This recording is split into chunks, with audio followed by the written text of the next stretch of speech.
नमस्कार दोस्तों, मधुर कथाएं चैनल पर एक बार फिर से आपका हार्दिक अभिनंदन है। तो आज की मेरी कहानी का शीर्षक है पैसों की भूख। तो चलिए शुरू करते हैं आज की अपनी ये कहानी। विवेक अचानक से गौरी से बोला, गौरी मुझसे शादी करोगी? यह सुनकर गौरी शर्मा गई और बोली, दत्त ऐसी बात लड़कियों से पूछी जाती है क्या?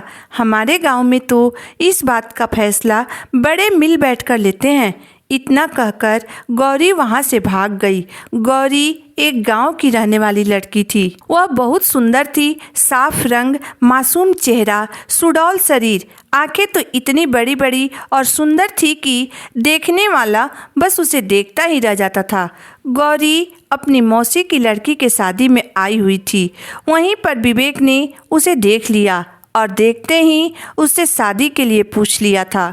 विवेक एक बिजनेसमैन का बेटा था। वह बहुत अमीर घर का रहने वाला था। 21 वर्षीय गौरी सिर्फ 10वीं पास थी। उससे छोटा एक भाई था और 2 बड़ी बहन थी।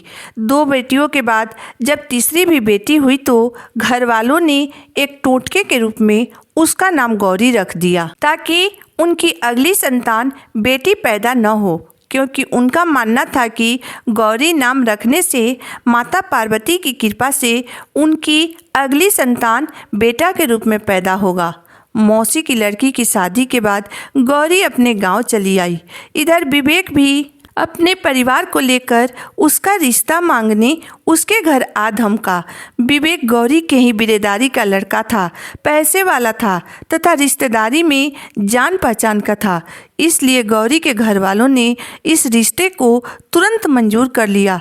दोनों की सगाई हो गई।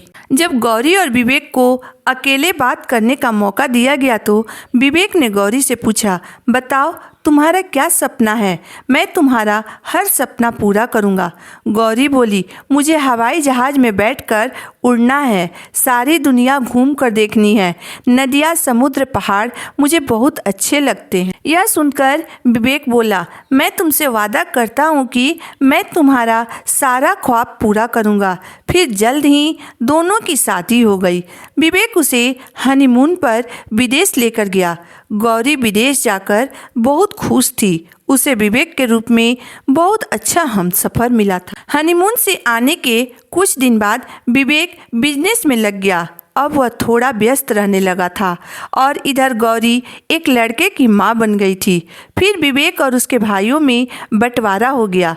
बंटवारे के बाद तो विवेक में पैसे कमाने की भूख बढ़ती गई। अब वह दिन रात पैसे के पीछे भागने लगा।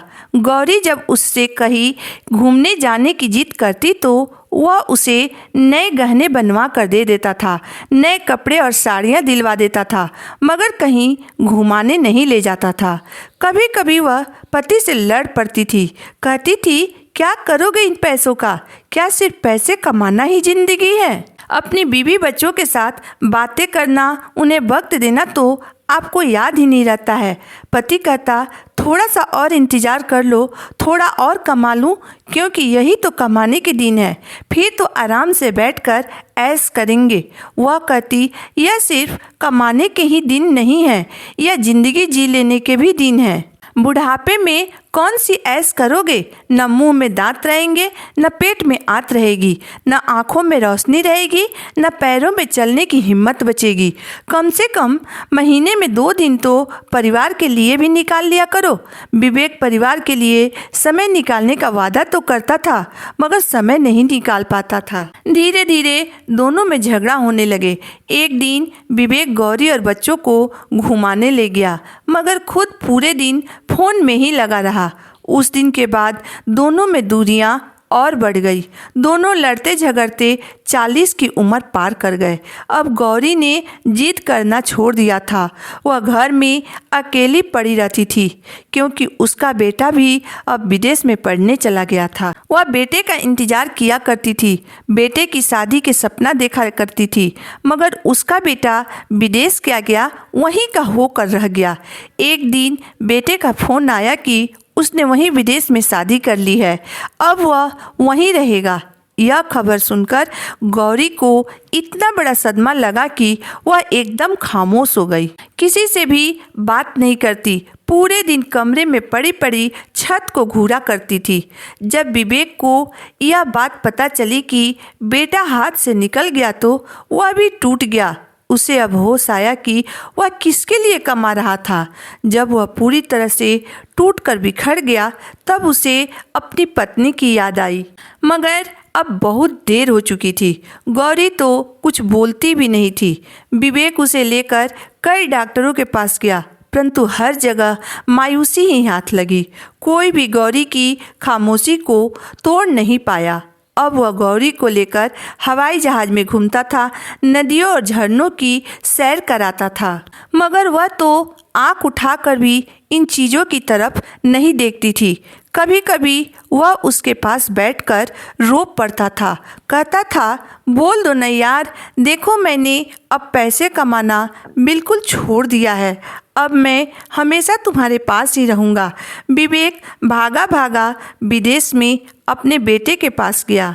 वह किसी तरह रो धोकर बेटे बहू को अपने साथ ले आया ताकि उन्हें देखकर गौरी की खामोशी टूट जाए।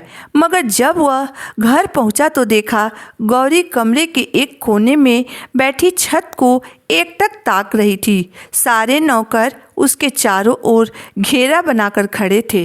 विवेक ने उसे झकझोरा तो गौरी की गर्दन एक तरफ लुढ़क गई, क्योंकि वह तो हमेशा के लिए खामोश हो चुकी थी। विवेक तो जैसे पागल हो गया। पत्नी का सर अपने गोद में रखकर वह जोर जोर से चिल्लाने लगा, सब यहाँ से दूर चले जाओ, हमें अकेला छोड़ दो, मुझे अपनी पत्नी को वक्त देना है, देखना एक दिन यह जरूर बोलेगी। दोस्तों, गुजरा हुआ समय कभी लौट कर नहीं आता है। जिंदगी की भाग दौड़ में से ही अपनों के लिए भी थोड़ा वक्त निकालना बहुत ज़रूरी होता है। अपनों के साथ थोड़ा सा मुस्कुराने के लिए, थोड़ा सा उनके साथ जीने के लिए 2 पल बिताना बहुत ज़रूरी होता है, क्योंकि पैसा से गुजरा हुआ वक्त या हर चीज़ नहीं खरीदा जा सकता है। आपको मेरी कहानी कैसी लगी आप मुझे ज़रूर बताइएगा।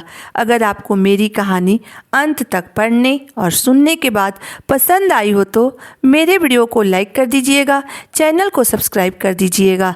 तो फिर मिलते हैं एक नई वीडियो, एक नई कहानी के साथ। तब तक के लिए धन्यवाद।